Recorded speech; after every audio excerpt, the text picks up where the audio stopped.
Worms and caterpillars are destroying my garden. This means war. On today's video, I'm going to show you what to spray on your plants to stop worms and caterpillars. Then I'm going to show you when and how to spray it. This organic spray is safe to spray on all of your warm weather crops, including tomatoes, peppers, squashes, cucumbers, and corn, your cool season crops like brassicas and leafy greens, and fruit trees and their fruits. Last week, my plants were perfect. Then we got 4 days of heavy rain, and seemingly overnight, my garden has been decimated by worms and caterpillars. Whether you're dealing with tomato hornworms, cabbage worms, vine borers, or caterpillars, this safe and effective organic spray is the one they hate and will stop the problem. And stay tuned until the end of the video where I will show you how to use this spray safely to minimize harm to beneficial insects in your garden. I'll also place direct links down in the video description to the spray concentrates for your convenience. My favorite organic insecticide to use in my garden by far is Spinosad, and one of my favorite properties of this is that it is not a contact killer.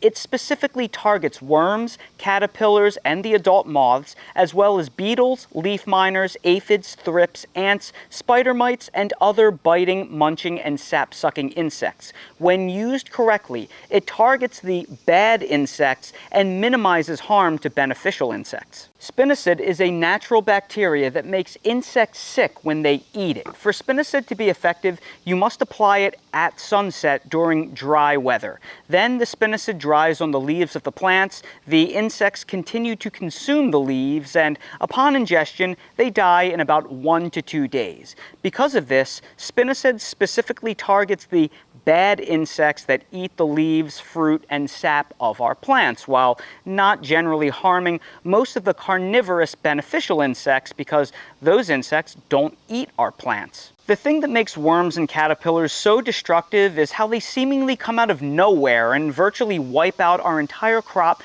practically overnight. You can have a perfect bed of cabbage, broccoli, corn, tomatoes, and squash one day, wake up and find holes everywhere in the leaves the next, and then the crop can be completely ruined in 2 to 3 days. When we find the first signs of damage, we must act fast. 4 days ago, there was no worm damage in sight on my tomatoes. Then we got 4 days of rain, and during that stormy pattern, there was a hornworm explosion. I did my best to control the problem by manually removing as many hornworms as possible because you can't spray during the rain or it'll just wash off. I went from plant to plant and pulled off every worm I could find, but they are masters of disguise and they just kept hatching and reproducing. The only way to stop them is to break the reproductive cycle by spraying the plants. Well, we finally have some dry weather and the sun is setting, so I'm taking this opportunity to stop this problem for good. Spinosad concentrate should be mixed in water and not combined with any other concentrates because it is a natural bacteria product. Always read the instructions on the product you are buying for proper dosage recommendations. This particular brand recommends mixing it in water at a rate of 1/4 cup per gallon. I'm making 3 gallons of spray, so I'm using 3/4 cups of Spinosad. The concentrate is going directly into the sprayer, then I'll add the water and mix to combine completely. Link in the description if you want this awesome battery backpack sprayer for yourself. So now that the sun has set completely and temperatures have cooled down quite a bit, we are going to spray all of our affected plants. And the key when spraying our affected plants is to get very good coverage. We want to spray them to the point where they are dripping, particularly the plants that actually have visible worm damage, because that means that they are in here somewhere.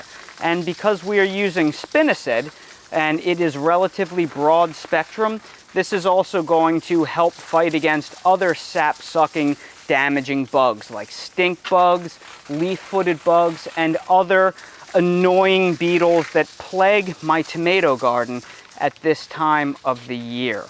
So we really want to make sure that we get very, very good coverage. And one of the things that is highly beneficial is that we use a battery backpack sprayer.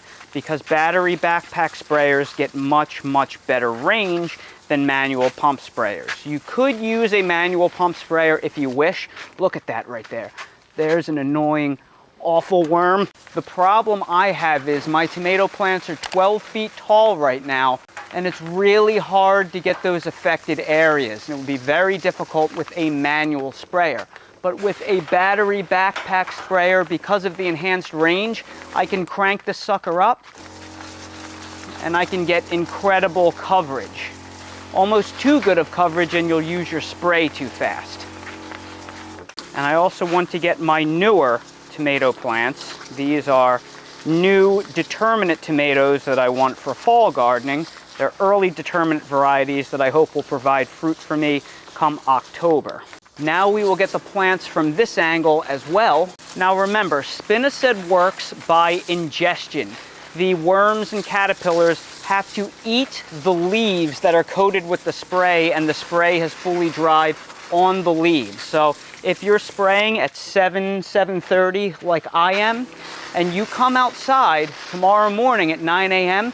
and you notice that there is additional damage to your plants, or that there are still worms and caterpillars alive, do not freak out, do not fret. That is part of the process. They have to eat the leaves in order for this to be effective. So you actually want to see a little bit more damage. You want to see the worms and caterpillars eating more of the leaves. It will take about 2 days for them to die, 1 to 2 days after ingestion. So the whole process of spraying and then having them eat the leaves and dying usually takes about 3 days. So today is a Monday. I would expect the caterpillars to really be mostly gone by Thursday. And also keep in mind that this only works for the current generation of caterpillars that are actively eating your plants as we speak. So if we kill off the current generation of caterpillars, and there are more worms and caterpillar eggs hiding out, well, they will hatch and then they will come to life and take over. So you may have to reapply the spray in 7 days to kill off the future generation, and then you may have to repeat the process one more time. So usually most people have to do this 3 times. One on day 0, one on day 7, and then one on day 14. And then after about 3 treatments, that should kill off the current generation of caterpillars, and then the next generation, which will stop the egg-laying process.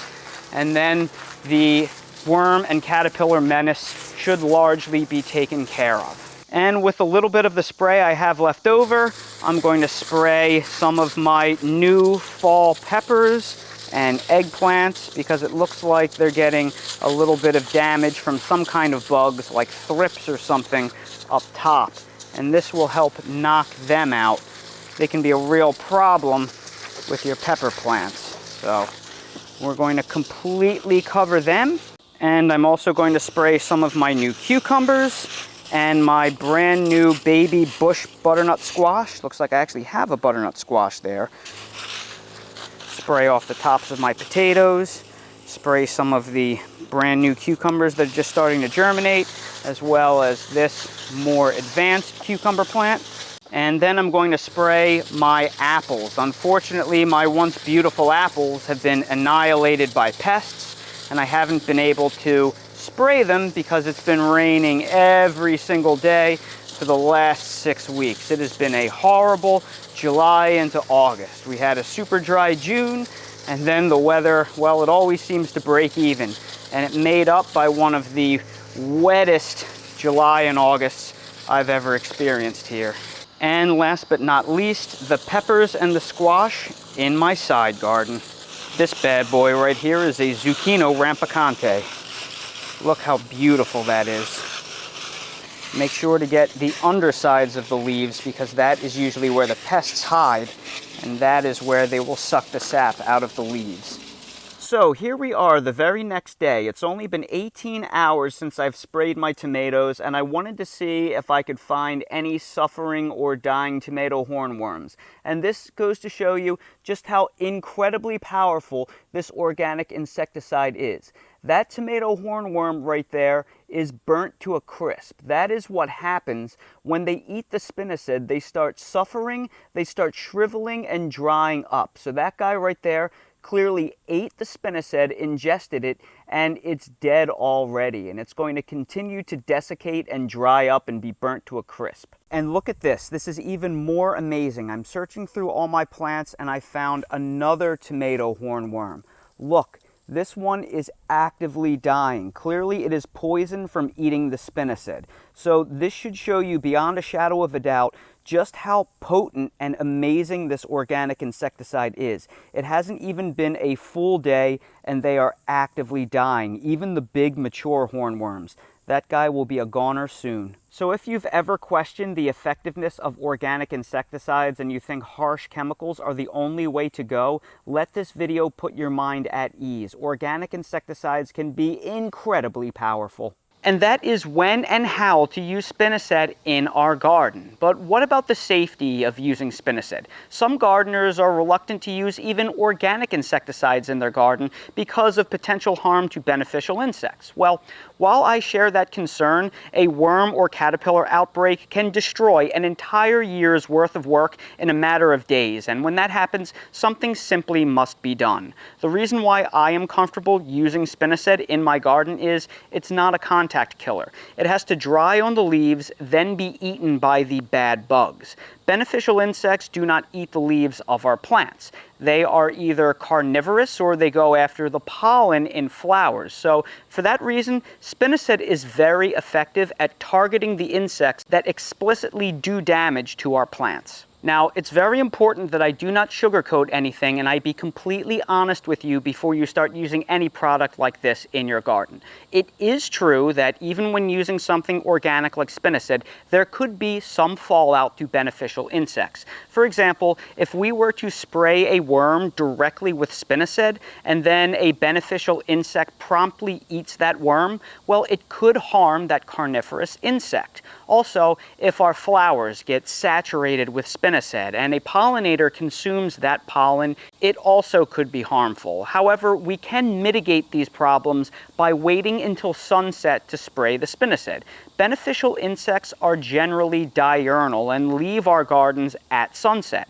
Also, flowers usually close at night. So, by spraying our plants at sunset, we are spraying when most of the beneficial insects are absent and the flowers are closed. Also, we're human beings. We can also try and avoid spraying the flowers directly as well. Doing this protects the carnivorous insects and pollinators, which mostly won't return until morning.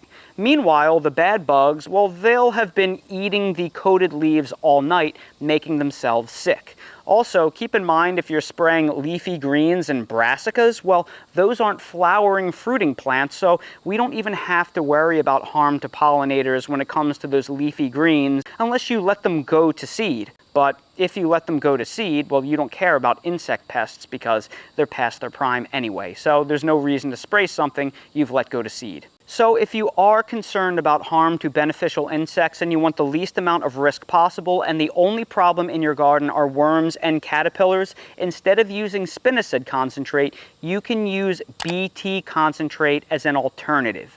BT is a very narrow spectrum insecticide and it's strictly toxic to worms and caterpillars. So beneficial insects generally won't be harmed. So if you were to cover the pollen of flowers in BT, it's not effective on bees, so you don't have to worry about that.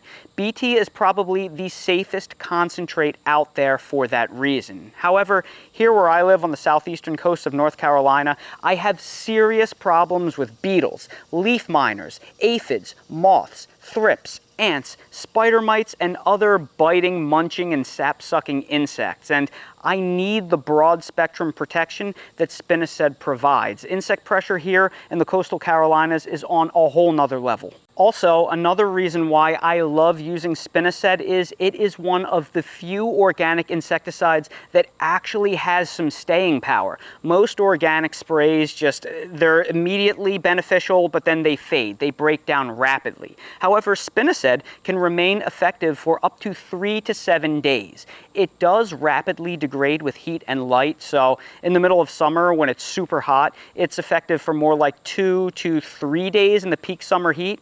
And of course, rainy weather will wash it off. So if it rains a lot, it's not going to be protecting your plants anymore. But with dry weather, the fact that it doesn't immediately wear off a few hours after spraying is very helpful. And if you need protection for your brassicas in the fall or the winter or early spring when it's cooler, well, its potency will last longer during that time of year. So it's amazing to use on your cold hardy brassicas and leafy greens, plus you don't have to worry about them affecting pollinators because they are not a flowering fruiting plant. So choose what you want based on your needs and the time of year and how careful you want to be, but regardless, I'll place links to both Spinosad and BT concentrate down in the video description.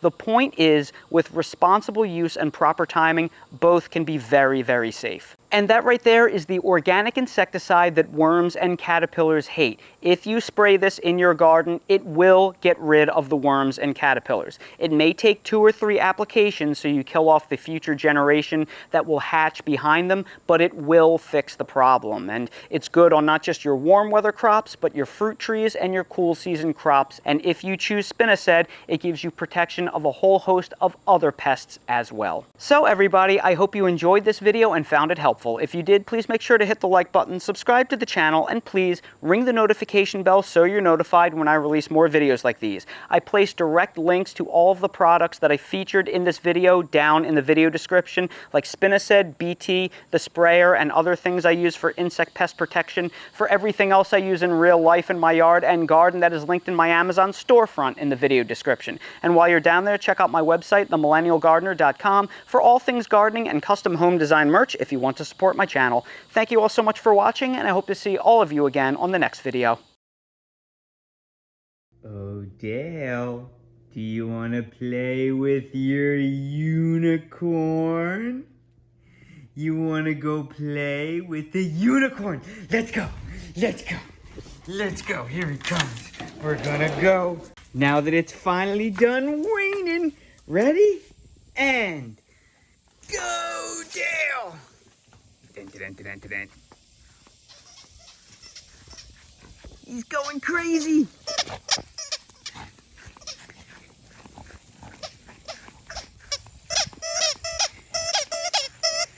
I got it. What are you gonna do about it now, Mr. Noser?